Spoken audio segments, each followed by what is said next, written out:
好，牧者、传道、执事，还有长老，各位弟兄姐妹平安。平安。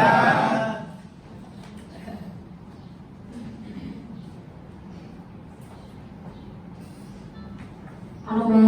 ယေရှုခရစ်တော်၌အတင်းတော်မိသားစုဝင်များညီချင်းမိဘများနဲ့အတင်းထောက်များညီကိုမောင်မများအားလုံးယေရှုခရစ်တော်၌အားလုံးမင်္ဂလာပါ明白了吗？我觉得上帝对我很好。ကျွန်တော်ကထင်တယ်ယေရှုခရစ်တော်ကဘုရားကကျွန်တော်အပေါ်မှာအရင်နဲ့ကောင်းမှုတော်ဘုရားဖြစ်တယ်哪里好呢？我这次来这边，其实到70天，我很想见很多人，但是没有办法去到每一个地方。ဒီနေရာမှာကောင်းတယ်ဆိုရင်ကျွန်တော်ရောက်လာတဲ့အချိန်မှာရပိုင်းရှိပြီပေါ့နော်ဒါပေမဲ့မိသားစုဝင်အိမ်တိုင်းကိုမသွားနိုင်ဘူး有一次我就在缅华看到我们的教会弟兄说，我23号可不可以来这边跟大家一起敬拜？ဒီနေ့မှာဆရာမကလည်းဆိုရင်ဒီနေ့မှာကျွန်တော်တို့ရဲ့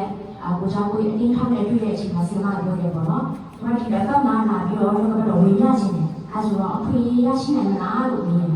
结果就在今天耶和华所定的日子，耶稣复活的日子，我们又看到了从那里出来的牧者。ဒီနေ့မှာပဲဖျားရှင်ရဲ့ထောက်ရောက်တဲ့နေ့မှာပဲယေရှုခရစ်တော်ရဲ့ကျေးဇူးတော်ကြောင့်ပဲဒီနေ့မှာဝင်ရောက်ခွင့်ရတဲ့အတွက်တော့ဖျားရှင်ကိုအထူးကျေးဇူးတင်ရှိပါတယ်上帝对我们的好，在我们的日常生活中是可以算得出来的。ဖျားရှင်ကကျွန်တော်တို့မှာကောင်းတဲ့အရာတွေအားလုံးကပါတယ်ဆိုရင်ကျွန်တော်တို့ရေခွင့်ရတဲ့အရာတွေဖြစ်ပါတယ်所以今天很开心在这边分享见证，又看到神的作为，就是神把我们聚在一起。အဲကြောင့်ဒီနေ့ကအမြဲတမ်းလည်းရှင်မများပါတယ်။ဒါရှင်ကကျွန်တော်ဒီကုမောမများအားလုံးကိုဒီညမှာစုစည်းပြီးတော့အတူတူအားရဖို့ပြုဖို့လုပ်နေရတဲ့အတွက်ကြောင့်像刚刚小孩子唱歌一样，我们因爱相聚在一起。ခဏကစနေစကူဂရင်းနဲ့ညာဆိုတော့တဲ့ဘုံမချီးမွမ်းတဲ့ချင်းအတိုင်းပဲကျွန်တော်တို့ကဗာလဲဆိုရင်ချစ်ချင်းမြတ်တာကြောင့်ပဲအတူတူနေရှိနေခြင်းဖြစ်ပါတယ်我们为着神的爱，我们一起来祷告。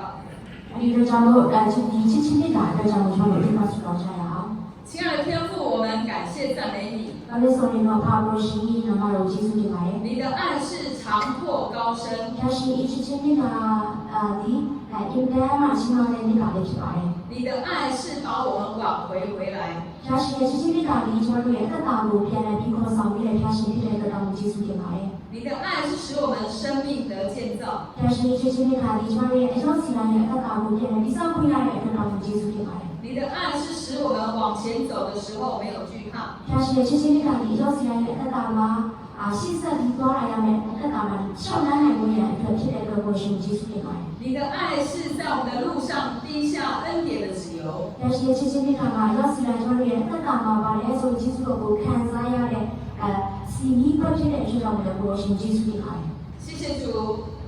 ဒါရှင်ယေရှုတင်ပါတယ်我们愿意将我们的一生交在你的手中。ကျွန်တော်တို့ကအသက်တာကိုရှင်ရဲ့တော်မှာအနံ့ပါတယ်我们要学习在你的爱中来数算恩典。我是在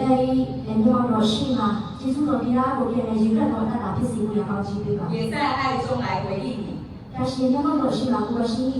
是今天打过别人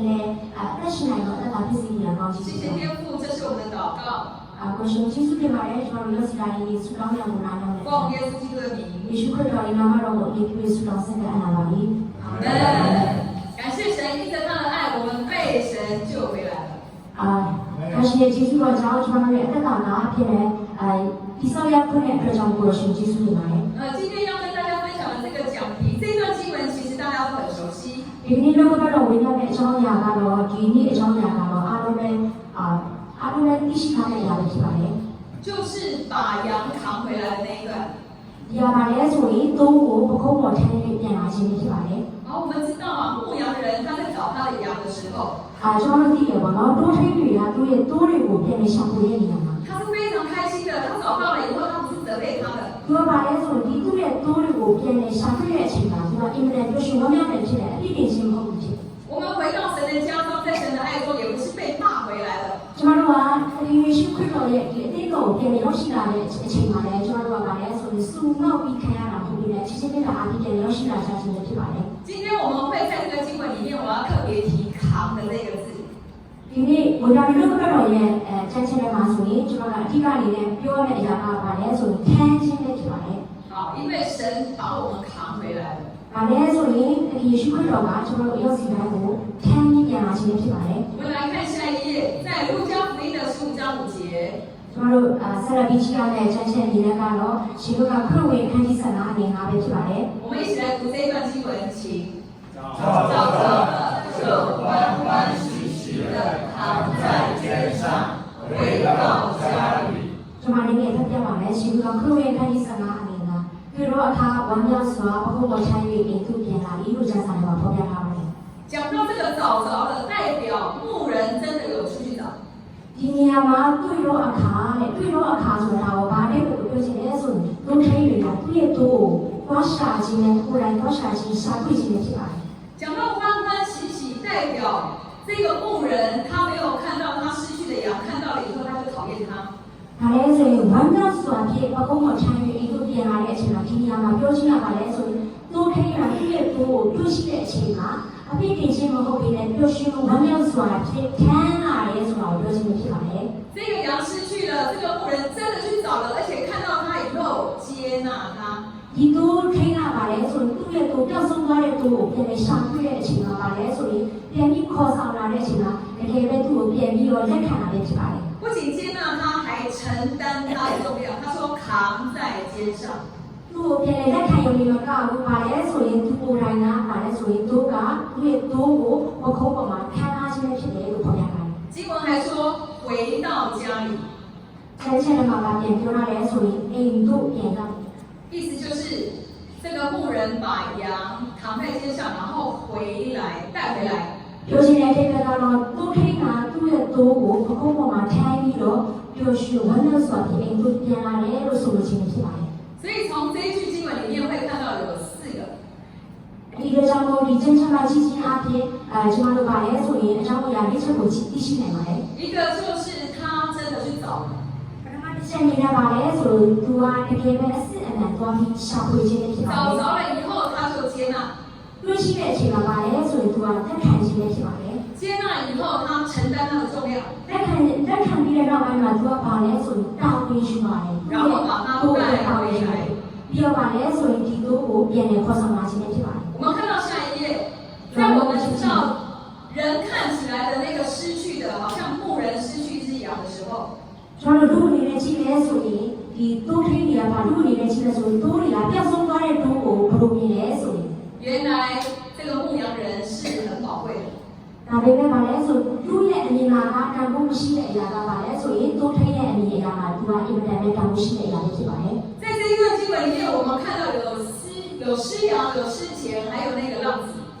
ဒီချက်ချက်ကဆိုရင်ဘာလို့ရှိရလဲဆိုရင်ပျောက်တော့သူပျောက်တော့ငွေပျောက်တော့သားဆိုတဲ့အချက်ကိုတွေ့ရပါတယ်在路加福音15章一开头，因为耶稣要告诉他旁边那些觉得跟他在旁边的这些税吏跟法利赛人怎么可以跟耶稣在一起的时候，所以耶稣就讲了这一段比喻。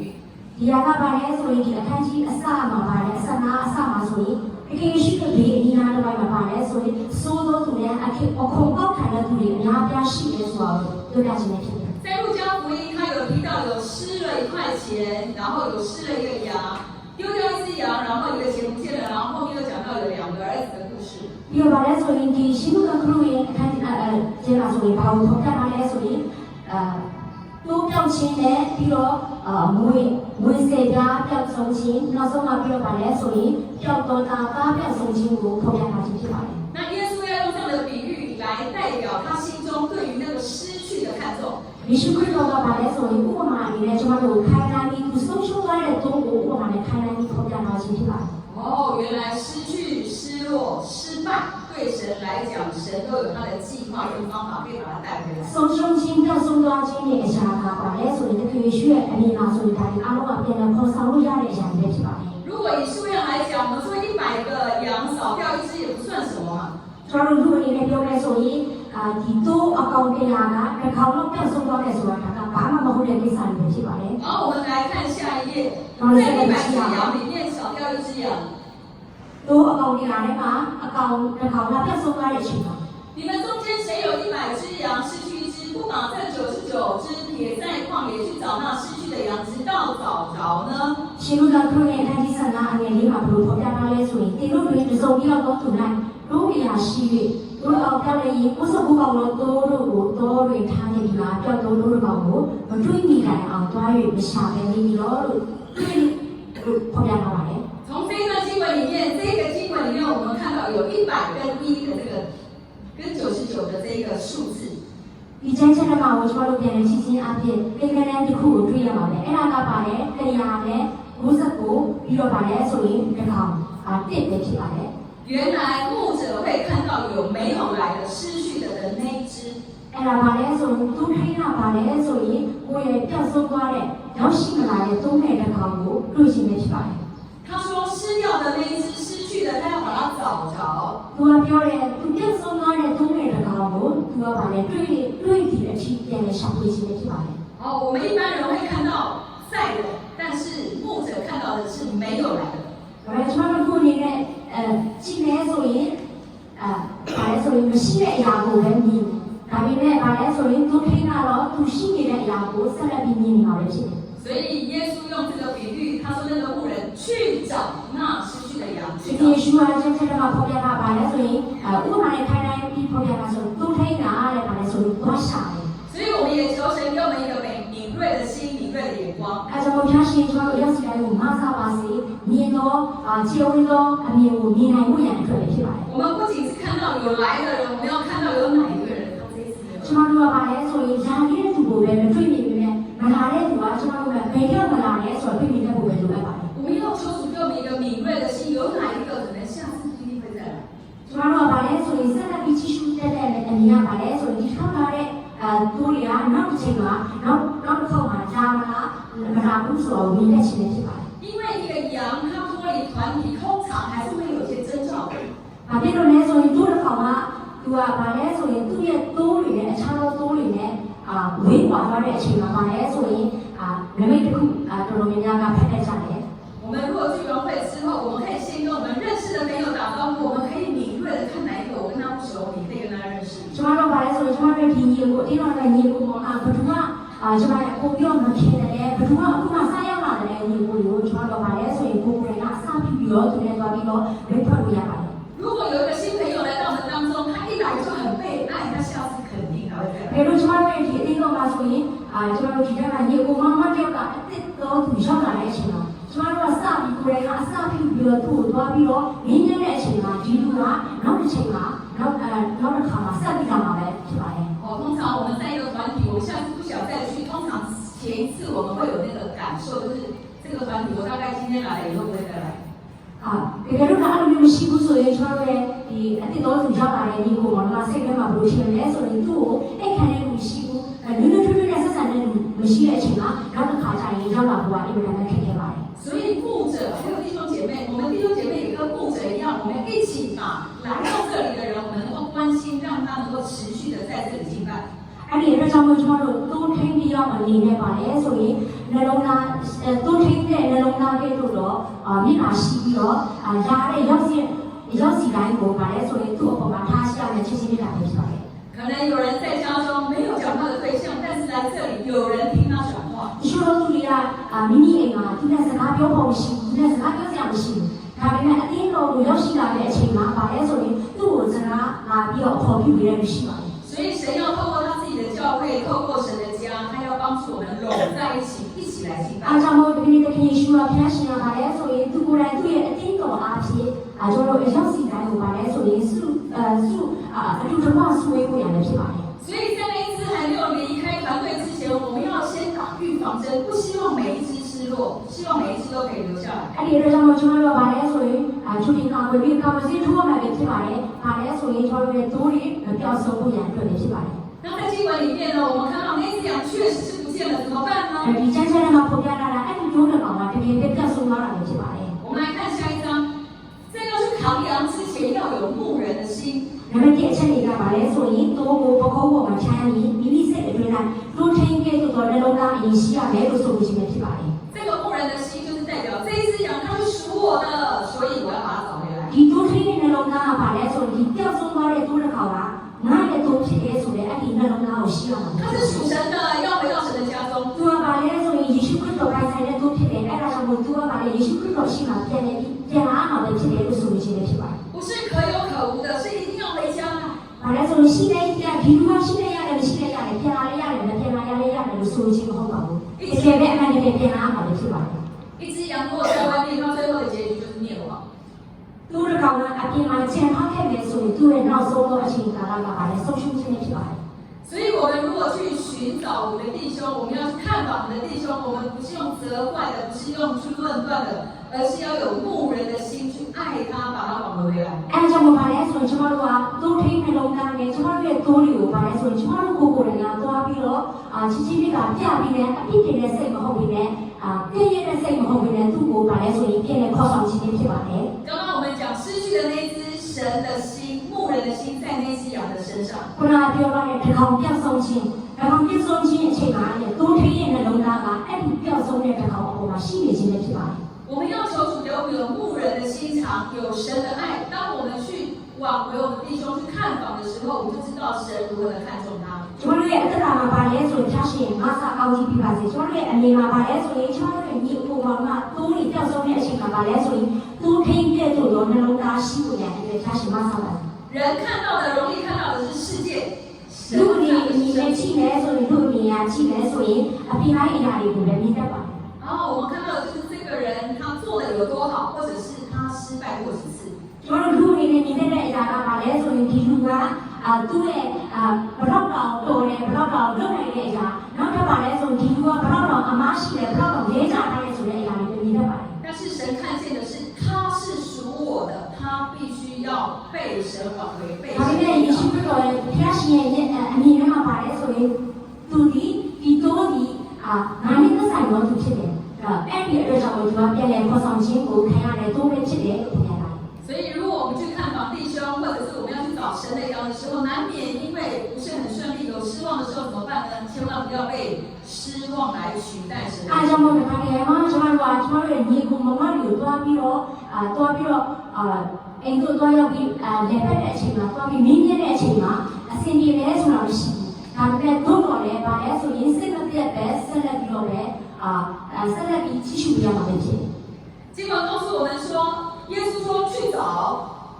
真正的嘛，普遍大家的耶稣啊，把来所以多少啊，也对也挺多少。找就是有一个动作，所以他真的是主动去靠近那些失落的人。下巴做了，把来所以下巴做，把来所以米国人啊，上比比了都要比敏感前面去吧。所以牧人如果在羊圈里面去等那个失去的羊，他本来就迷路的，他走不回来的，必须要亲自去找。多听你啊，把来所以多产的嘛，太低少你了。多听你啊，把来所以多也多的我多产的天啊，不演出来，多过来嘛，你多的我多伤心的去吧。既然他是迷失的，所以你去找到他的时候，可见得他的状况应该不会太好。哎，你这种情况表的多啊，表送了多，表面的多撇的，这种多多少的情况，多把来所以。对而且你啊，在高美如情况。有时候我们用地空的电话，或者是亲自看访。对吧？对啊，怎么说？公路高撇谁？一路都要比明年你撇谁？我们可以让我们的弟兄，让我们的姐妹看到他被爱，他被关心，他被。怎么说？把来说第一切阿撇，反正你公路那个第六呀阿撇其实阿撇土地，把来第三进步看下来，撇的来说就第四年不一样的撇。哦，我曾经有一次去办我弟弟他儿子的事情。ကျမကဒီချိန်ကတော့ကျမရဲ့ဒီမောင်လေးရဲ့ဒါကိုသူရဲ့ကိစ္စကိုသွားပြီးတော့ပြုကိစ္စကိုသွားပြီးတော့ဆောင်ရွက်ပြီးတဲ့အချိန်那一段时间就是我弟弟出了一些状况，所以我必须要抚养他的孩子。အဲ့ဒီအချိန်ကာလပါလဲဆိုရင်ကျမရဲ့မောင်လေးကပါဆိုရင်သူရဲ့ပြဿနာတွေအနေနဲ့ရှိတဲ့အတွက်ကြောင့်သူ့ရဲ့သားကိုကျမသွားပြီးတော့ဆုံးရှုံးပြရပါတယ်ဖြစ်တယ်那我弟弟那时候因为他的案件是在国外，是在国内，所以台湾跟大陆是不相通的。အဲ့ဒီအတွက်ကြောင့်အဲ့ဒီအချိန်ကပါလဲဆိုရင်ကျမရဲ့မောင်ရဲ့ပြဿနာပါလဲဆိုရင်ဒီနိုင်ငံခြားမှာဖြစ်တဲ့အတွက်ကြောင့်ဒီတရုတ်ပြည်နဲ့ထိုင်ဝမ်ကိုသွားပြီးတော့ဒီဂျားထဲမှာသွားဖို့အတွက်ကအဆင်မပြေတဲ့အရာတစ်ခုဖြစ်တယ်那时候我才刚信主没多久，其实我也没有什么资源可以来抚养他的孩子，但是我愿意要抚养。အဲ့ဒီအချိန်မှာပါလဲဆိုကျမလည်းစပြီးတော့ယုံကြည်သူဖြစ်လာစားပြီးဖြစ်တယ်။ဒါပေမဲ့အဲ့ဒီအချိန်မှာပါလဲဆိုယုံကြည်သူဖြစ်လာစားအနေနဲ့တော့ကျမကလည်းဒီငွေကြီးပိုင်းမှာလည်းအရန်အဆင်ပြေတဲ့သူလည်းမဟုတ်ဘူး။ဒါပေမဲ့လည်းသူ့ရဲ့သားကျမမောင်ရဲ့သားကိုဆောက်ရှောက်လာပြီးဖြစ်တယ်我弟弟的两个孩子，他的爸爸妈妈都出状况了，但是我们的家人说没有人可以养他们，把他们送出孤儿院吧。ကျမရဲ့မောင်ကသူ့ရဲ့သားလေးကကြီးစုဆောင်ရှောက်ပေးရလို့ရှိဘူးအဲ့ဒါမျိုးကျမရဲ့မိဘတွေကပြောတယ်ဒီကလေးမျိုးကိုမိဘနဲ့ဒီခေါ်ပဲပို့ပေးလိုက်ပါ我跟我弟弟很好，我弟弟的孩子就是我的孩子。ကျမရဲ့မောင်ရဲ့ဒီ ရာအင်တာနက်ကောင်းမှုနဲ့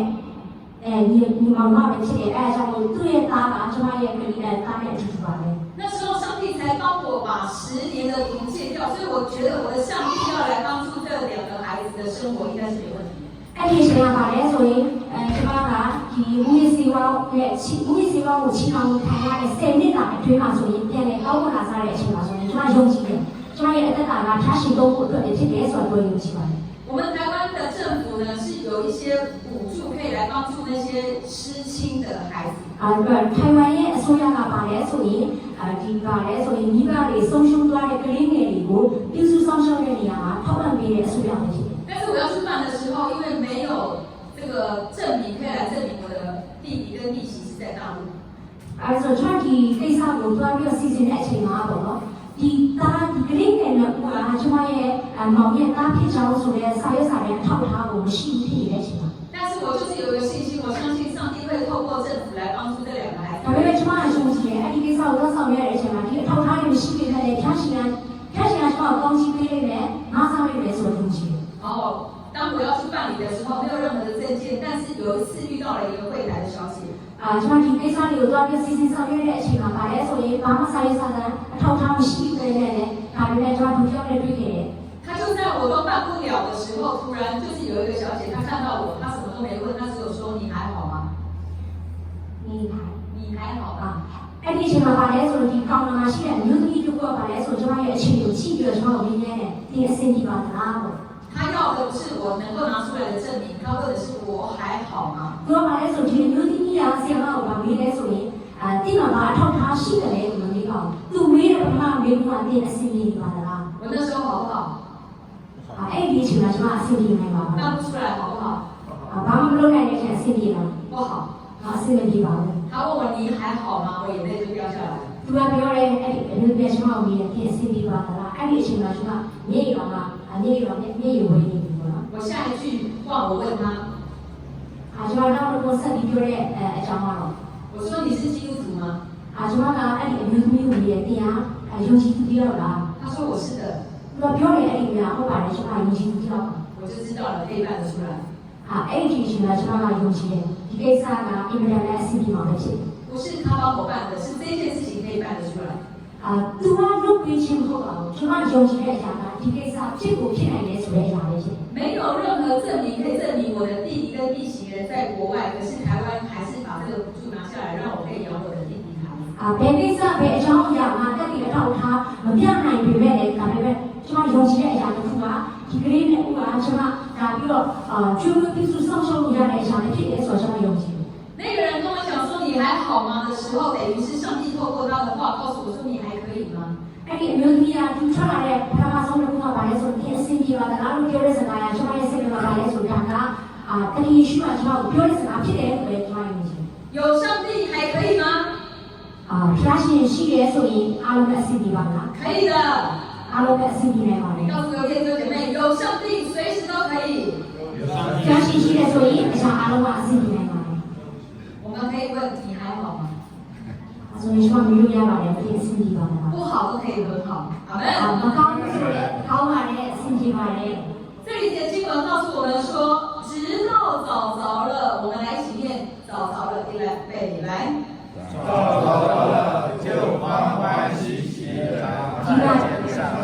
ဒီမှာပြောတဲ့အကြောင်းအရာပါလေဆိုရင်တွေးဒီအထိပျော်ရွှင်မှုဝမ်းမြောက်စွာဖြင့်ချမ်း၍ပြန်လာခြင်းလို့ပြောခြင်းဖြစ်ပါတယ် 牧人不是早着了就捏他的耳朵把他拖回来， သူ့ထိန်းတာသူ့ကိုရှာတွေ့တဲ့အချိန်မှာသူ့ကိုသူ့ရဲ့နားကိုဆွဲပြီးတော့ပြန်လာပါဆိုပြီးတော့နားကိုဆွဲပြီးတော့ခေါ်ဆောင်လာခြင်းမဟုတ်ပါဘူး 叫你不要跑，你还乱跑啊！花我这么多时间，我捏你的耳朵把你揪回来。 သူကသူ့ကိုရှာတွေ့တဲ့အချိန်မှာမြေနာမပြင်းတယ်လို့ပြောတာလေမိမတို့ရှောက်သွားတာလေဆိုပြီးသူ့ရဲ့နားကိုဆွဲပြီးတော့ပြန်ခေါ်ဆောင်လာခြင်းမဟုတ်ပါဘူး 上帝用他的爱把我们扛起来。 ရှားရှင်ကသူ့ရဲ့ချင်းချင်းမြတ်တာအားဖြင့်ကျမတို့ရောက်စီတိုင်းကိုသူ့ရဲ့ပကုံးပေါ်မှာထမ်းထားခြင်းနဲ့ဖြစ် 扛在哪里？ ဒေနာထမ်းထားတယ် 肩 ပကုံး 上。 မှာထမ်းထားခြင်းနဲ့ဖြစ်ပါလေ 你告诉你的弟兄姐妹，我也有肩膀。 ဒီဘေးကလူပြောတာနားလည်းပကုံးရှိတယ် 我们不能做什么，但是我们一样有肩膀。 ကျမတို့ဘာမှမလုပ်နိုင်ပါဘူးဒါပေမဲ့ကျမတို့ပကုံးရှိပါတယ် 扛羊的时候要知道，这个羊它已经受伤了。ကျမတို့ကလည်းဆိုရင်တိုးကိုပကုံးကိုထမ်းလာတဲ့အခါမှာ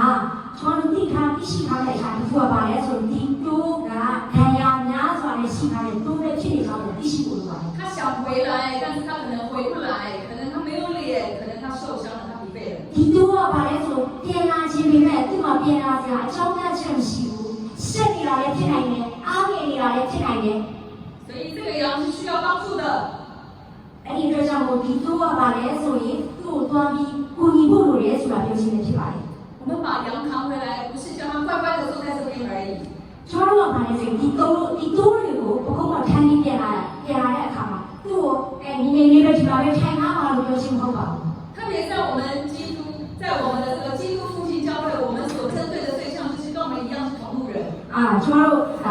ထူးသဖြင့်ပေါ့နော်ကျမတို့ဒီခရစ်တော်လို့ထားခြင်းအသေးတော်ပါဆိုရင်ကျမတို့လည်းအထူးသဖြင့်ပါလဲဆိုရင်ဒီများသောအားဖြင့်ဝိသေဝဖြင့်မျိုးကိုများစွာရှိပါတယ်我们过去的生活，无论喜怒哀乐，都会去找我们的老情人，就是毒品。ကျမတို့လည်းပါလဲဆိုရင်တခါတည်းကကျမတို့ကြုံတွေ့ရတဲ့အခက်အခဲပြဿနာတွေရှိလာတဲ့အခါမှာကျမတို့ကနောက်ပြန်ပြီးတော့ပါလဲလို့ဒီဝိသေဝတွေပြင်သွားရှာတဲ့အချင်းရှိကြတယ်为什么我要说老情人呢？ဘာဖြစ်လို့ကျမကရီစာခေါင်းလို့ဒီဝိသေဝကိုပြင်သွားနောက်နဲ့ပြင်သွားရှာတာကိုဆီယာမကဒီကမှာကိုယ့်ရဲ့ရီစာခေါင်းလို့နဲ့နိုင်ရှင်ပြလိုက်ပါတယ်讲老情人会贴切一点。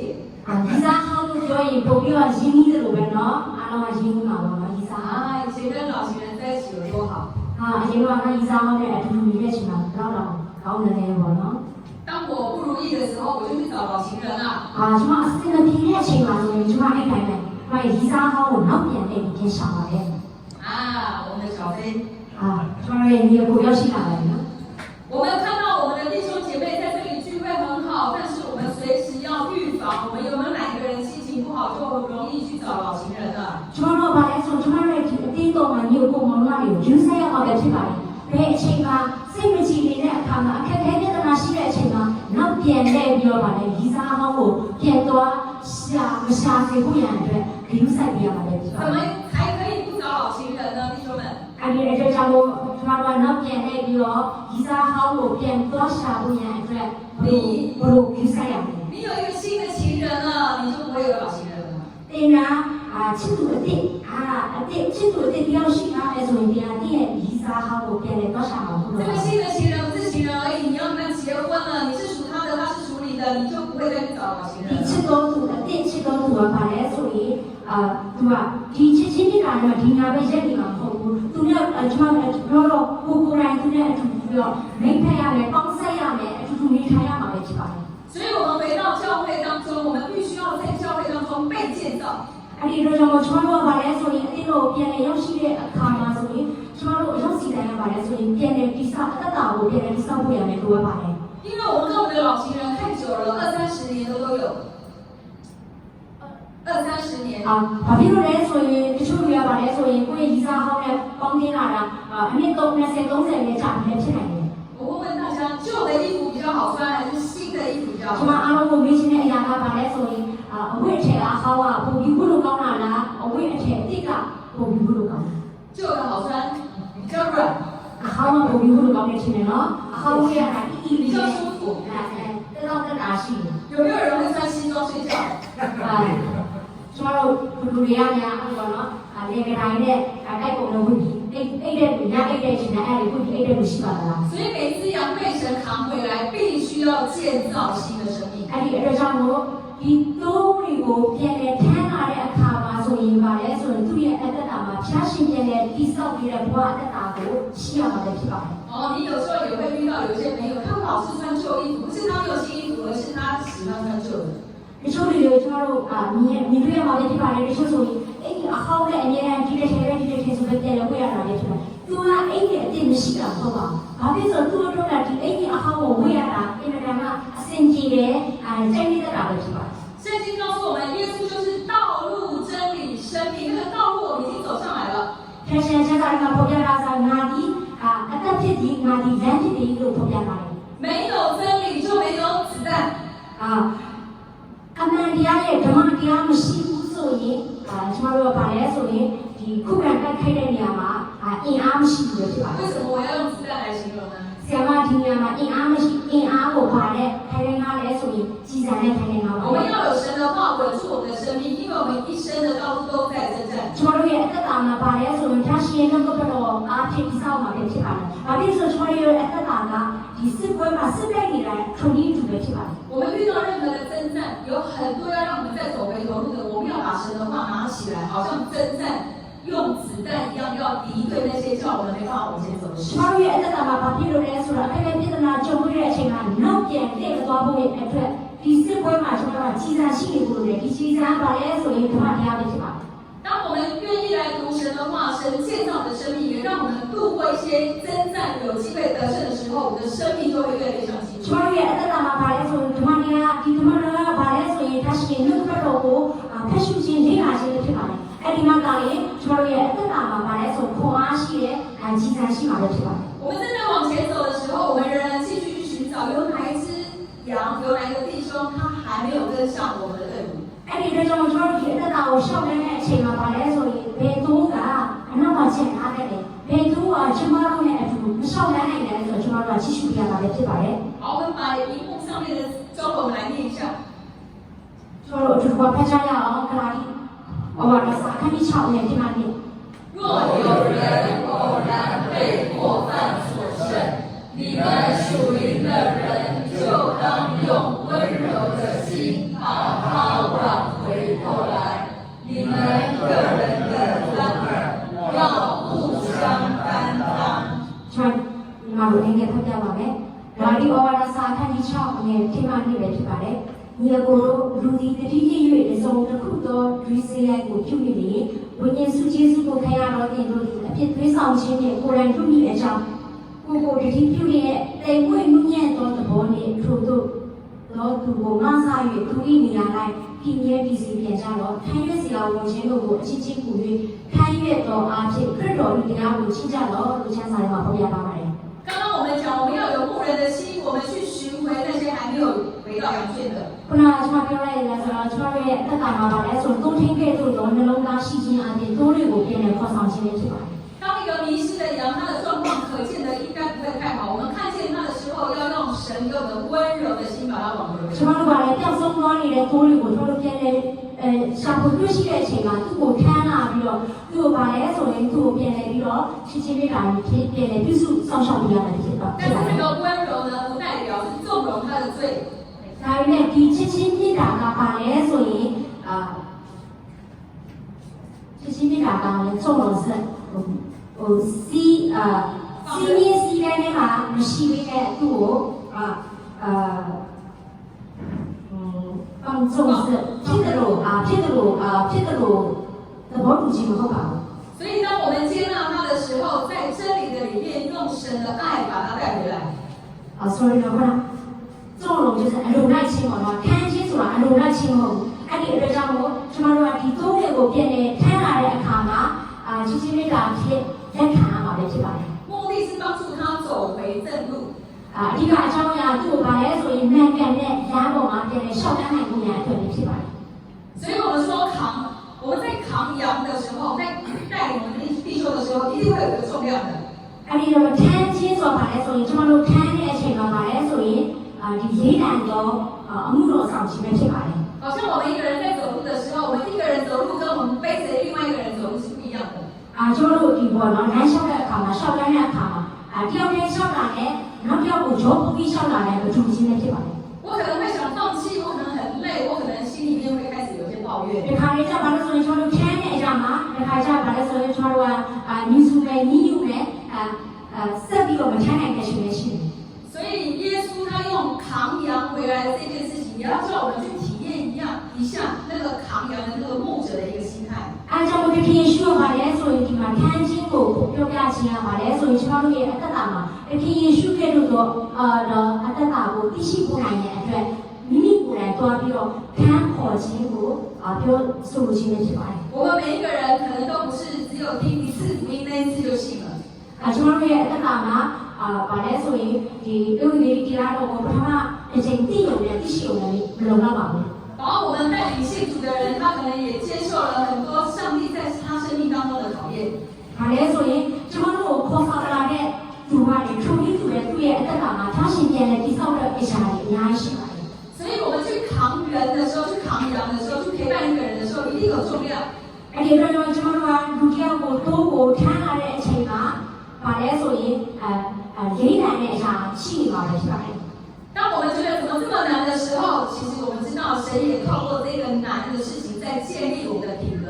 ကျွန်တော်တို့ကဒီဘာလို့လေးနိုင်တဲ့အရာဝန်ထုတ်ဖို့ဖြစ်တယ်လဲဆိုတဲ့အချိန်မှာဆိုရင်ကျွန်တော်တို့သိရှိရတဲ့အရာလဲတကယ်ရှုခွင့်တော်အားဖြင့်လဲကျွန်တော်တို့ကဒီ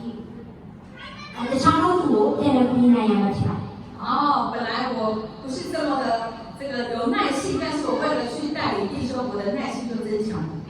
ဒီတော့ဆိုရင်ကျွန်တော်ကဘာလဲဆိုရင်စိတ်မရှိတဲ့ဖြစ်တယ်ဒါပေမဲ့ဒီလိုထမ်းဆောင်ခြင်းတခြားသောသူကိုထမ်းရတဲ့အတွက်ကြောင့်မို့နောက်ဆုံးကြတော့စိတ်ရှိသောသူဖြစ်လာပါတယ် 好，在这个整个过程里面是万事互相效力，我们全部都得益处了。 အဲ့ဒီတော့ဒီချက်ကိုကြည့်ချင်းအပြင်အရာအလုံးကအချင်းချင်းပြန်တယ်ပြီးတော့အချင်းချင်းရဲ့ဝင်ကိုပြန်တယ်ထမ်းဆောင်ခြင်းပဲဖြစ်ပါတယ် 我们看到马可福音的2章3节， ကျွန်တော်တို့ဆက်လက်ပြီးတော့ရှင်း 我们可以一起来念这上面的中文。有人带着一个摊子来见耶稣，是用4个人抬来的。 ကျွန်တော်ချမ်းသာလေးနဲ့ဖတ်ပြပါမယ်ရှင်မဘုခရစ်ဝင်အခန်းကြီး1အနေတော့ထိုအခါလက်ချေတီတော်သူတွေကိုလူလေးယောက်တို့ဒီထိုင်း၍အထံတော်သို့ဆောင်ခဲ့ကြ၏လို့ဖော်ပြပါပါတယ် 哎，这4个人有没有名字啊？ ဒီလူလေးယောက်ကနာမည်မရှိဘူးနော် 没有，名字没有写下来。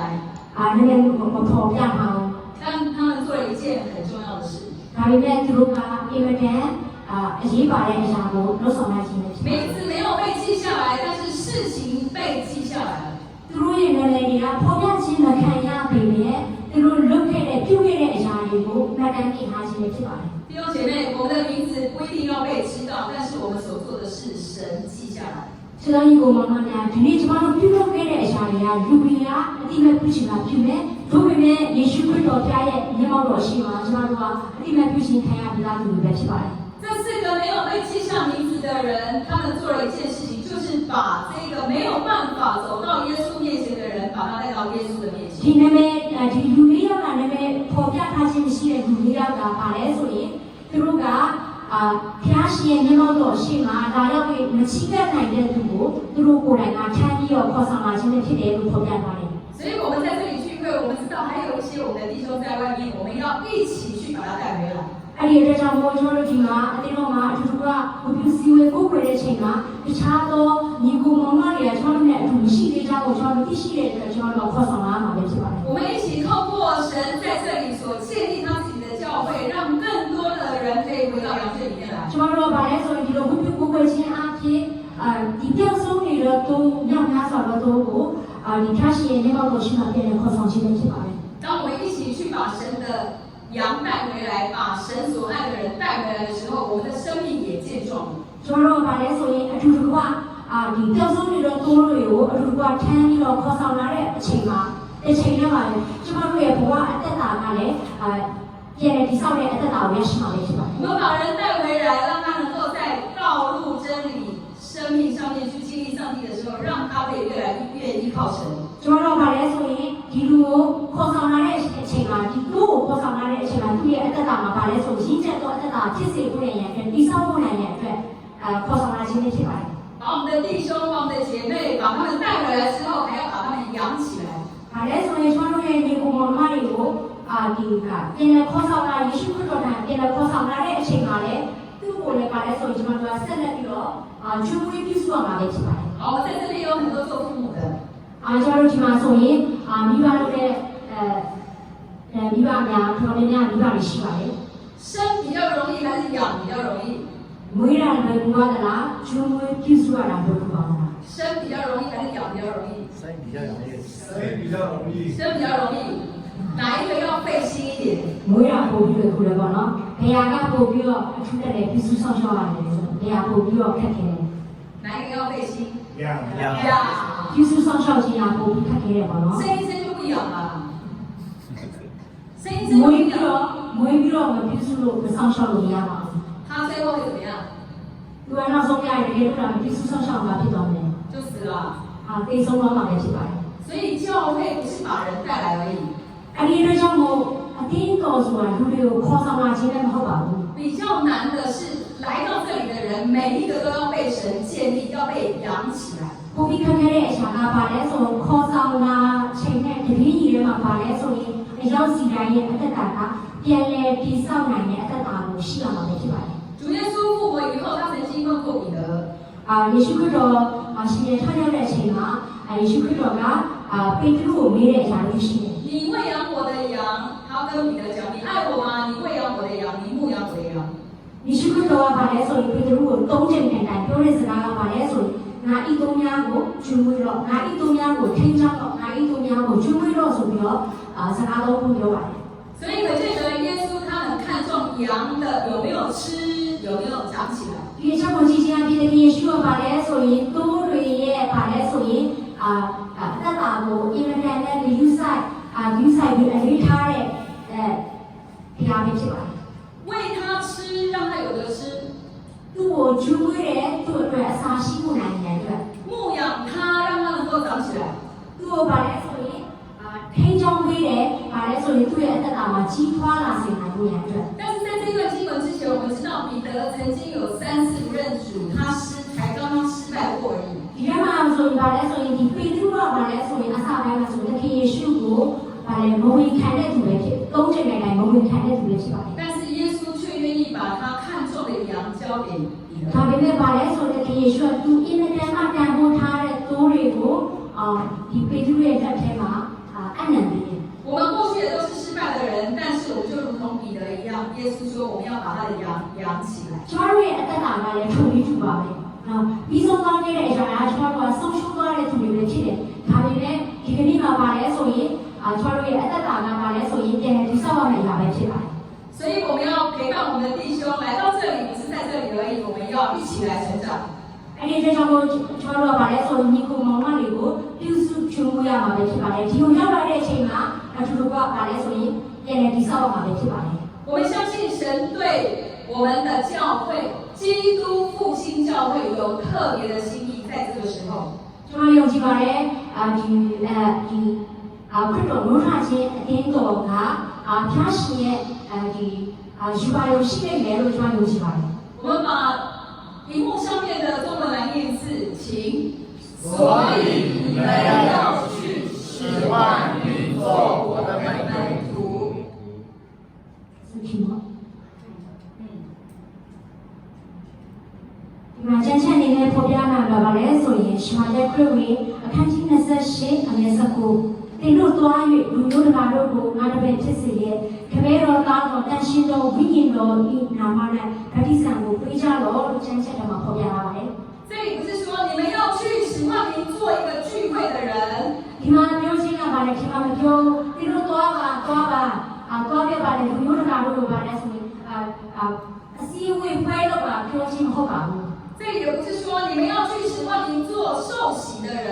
ဒီမှာပြောတာကပါလဲဆိုရင်လူမျိုးတကာတို့ပါလဲ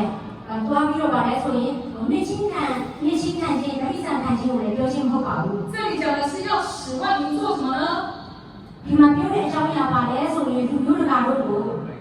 主的门徒。 ငါရဲ့တပည့်ဖြစ်စေရဲ့လို့ပြောချင်းဖြစ်ပါတယ် 所以我们的目标是把人扛回来了，把那个失去的羊带回来了以后，使他可以成为跟随主耶稣的人。 အဲ့ဒီအတွက်ကြောင့်ကျွန်တော်ရဲ့အသက်တာမှာပြုလုပ်မယ့်အရာကဒီပြောင်းဆုံးသောသူတွေကိုပြန်လည်၍ထမ်းပြီးတော့ခေါ်ဆောင်လာတဲ့အခါမှာ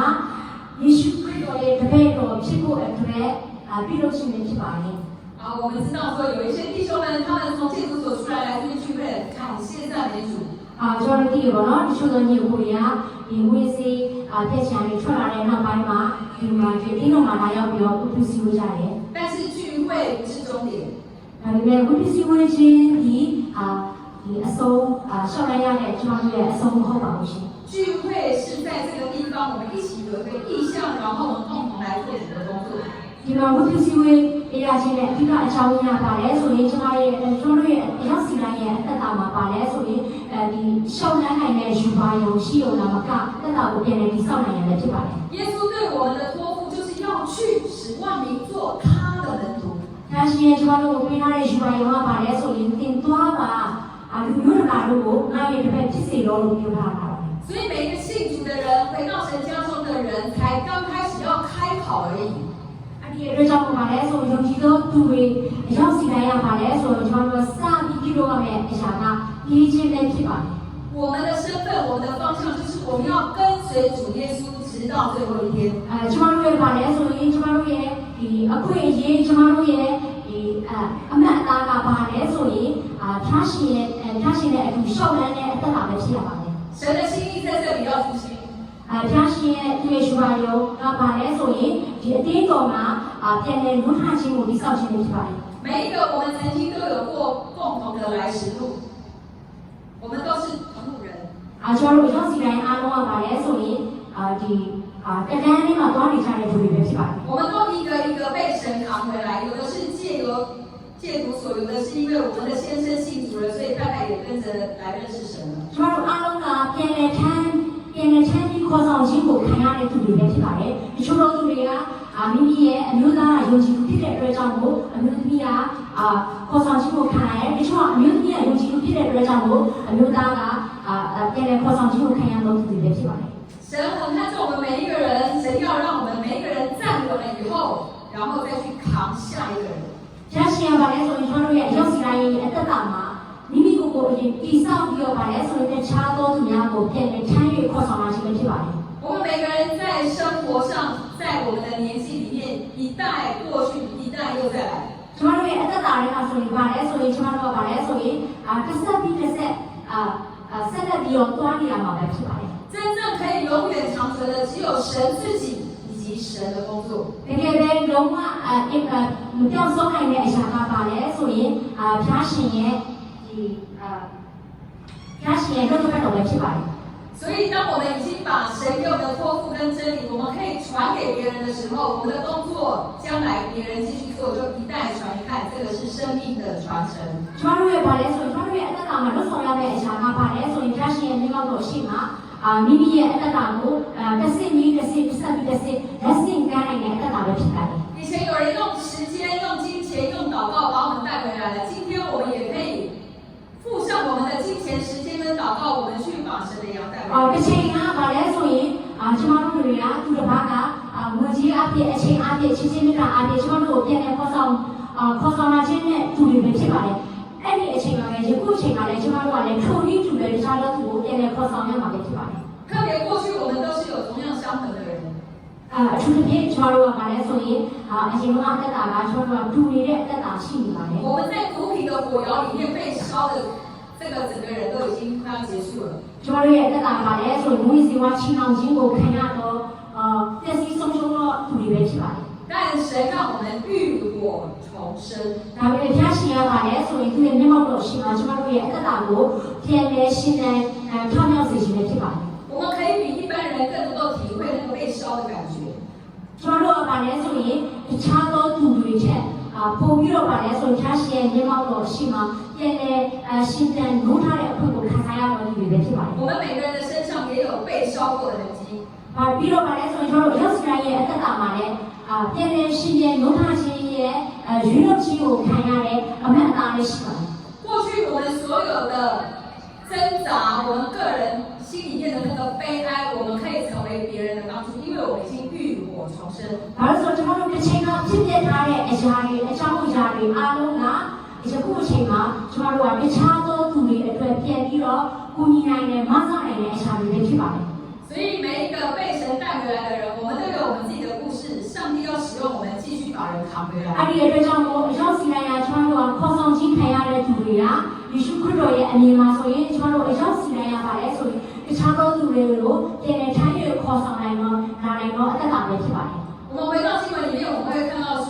主他是主动去找的所以说主要有牧人的心ကျမ်းစာကိုပြန်လဲကျွန်တော်တို့ပြန်လဲလေ့လာကြည့်ရှုအားခြင်းအပြင်တကယ်ယေရှုကသူကိုယ်တိုင်တိုးတွေကိုပြန်လဲရှာဖွေတဲ့ဖရားပဲဖြစ်ပါတယ်我们愿意付代价然后配合团体一起把人带回到神的家中ကျွန်တော်တို့ကဘာလဲဆိုရင်ကျွန်တော်တို့ကဒီတိုးထိန်စိတ်ရှိနေတဲ့အရင်ဘာလဲဆိုရင်ကျွန်တော်တို့ရဲ့အခြေအနေကိုပေးဆက်ပြီးတော့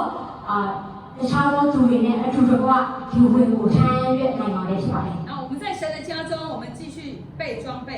ဒီလိုပါလဲဆိုရင်ယေရှုခရစ်တော်ရဲ့အိမ်တော်ထဲမှာကျွန်တော်တို့ကအထူးထူးကပြန်လည်တည်ဆောက်နိုင်ပါလေဖြစ်ပါတယ် 继续把神的爱分享出去，把人再扛回来。 ။ဒါရှင်ရဲ့ပါလဲဆိုရင်ချင်းချင်းနေတာကိုဆက်လက်ပြီးတော့ဝင်မြမယ်။ပြီးတော့လူတွေကိုညောင်များစွာတော့ပျောက်ဆုံးနေတော့တိုးတွေကိုထမ်းပြီးပြန်လည်ခေါ်ဆောင်ခြင်းဖြစ်ပါတယ် 愿神的复兴在我们每一个人的身上。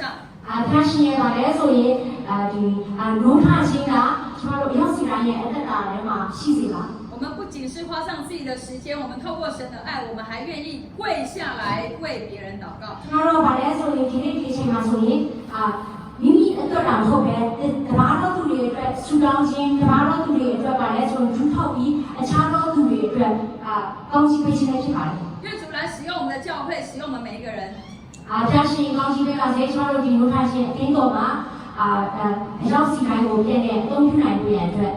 我们一起来祷告。 ကျွန်တော်တို့ဒီကွာဆူတောင်းကြရင် 亲爱的天父，我们感谢赞美你， ကောင်းတဲ့ဆုံးနေသောဖန်ကိုရှင်နာမတော်ကိုကျေးဇူးတင်ပါတယ် 你的爱是我们无法测度的。 တကယ်ယေရှုရဲ့ချစ်ချင်းမြတ်တာကြီးကျွန်တော်တို့ရဲ့အသက်တာထဲမှာဘယ်တော့မှအနိုင်မဲ့သောချစ်ချင်းမြတ်တာပဲဖြစ်ပါတယ် 当我们在无助的时候，你的救恩临到我们的身上。 ကျွန်တော်တို့ရဲ့အသက်တာမှာခက်ခဲပြဿနာအားနည်းခြင်းများစွာကြုံရတဲ့အချိန်မှာဒီယေရှုရဲ့ချစ်ချင်းမြတ်တာကြီးကျွန်တော်တို့ရဲ့အရောက်စီတိုင်းရဲ့အသက်တာမှာရှိတဲ့အတွက်ကျေးဇူးတင်ပါတယ် 今天我们回到你自己的家中， ဒီကနေ့မှာကိုယ်ရဲ့မြောက်တော်ရှိမှာကိုယ်ရဲ့အိမ်တော်ခြံတို့ပြန်ရောက်လာတဲ့အချိန်မှာ 我们愿意成为跟随你的门徒， အရောက်စီတိုင်းကျွန်တော်ရဲ့အသက်တာထားရှိတဲ့အတူတိုင်းဒီဘက်တော့ဖြစ်စေဖို့ရအတွက်ကိုရှင်မဆပြောပါ 因愿你用你的爱跟你的话语来复兴我们每个人。 ကိုရရှိချစ်ချင်းတာအားဖြင့်လောကဘတော်အားဖြင့်ရောက်စီတိုင်းရဲ့အသက်တာမှာလူထားခြင်းအခွင့်ကိုကိုရရှိပြန်တဲ့ကောင်းချီးပြောပါ 也借着整个教会的一个服饰跟配搭，我们要带领更多人回到教会来。 ဒီလိုအားဖြင့်ရောက်စီတိုင်းရဲ့အသက်တာမှာဒီကိုမောင်များနဲ့အထူးထူးတော်ကိုထိုင်းရတဲ့အခါမှာလည်းအခြားသောသူများကိုပြန်လည်၍ခေါ်ဆောင်ထိုင်းနိုင်တော့အသက်တာဖြစ်စေဖို့နိုင်တဲ့အတွက်ကိုရရှိကောင်းချီးပါ 愿你亲自祝福教会， ကိုရရှိရဲ့ဒီတော့ကိုကိုရရှိကောင်းချီးပြောပါ 也祝福我们心中你放给我们的那一只迷失的羊。 အသက်တာအတိုင်းမှာလည်းရောက်စီတိုင်းရဲ့အသက်တာမှာလည်းပျောက်ဆုံးသောသူများကိုပြန်လည်ရှောင်ပြောအသက်တာရှိနိုင်ဖို့ရတဲ့ကိုရရှိကောင်းချီးပါ 因为你愿意万人得救，不愿意一人沉沦。 ကိုရရှိရဲ့ရောက်စီတိုင်း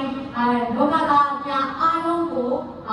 ကဲဒီရှင်တော်ဘုရားပဲဖြစ်တယ်ဆိုတာကျွန်တော်တို့ရောက်စီတိုင်းရဲ့အသက်တာမှာကိုရရှိကောင်းချီးပါ 我们愿意成为被你差派，我们已经预备好的那一个人。 ကိုရရောက်စီတိုင်းရဲ့အသက်တာမှာလည်း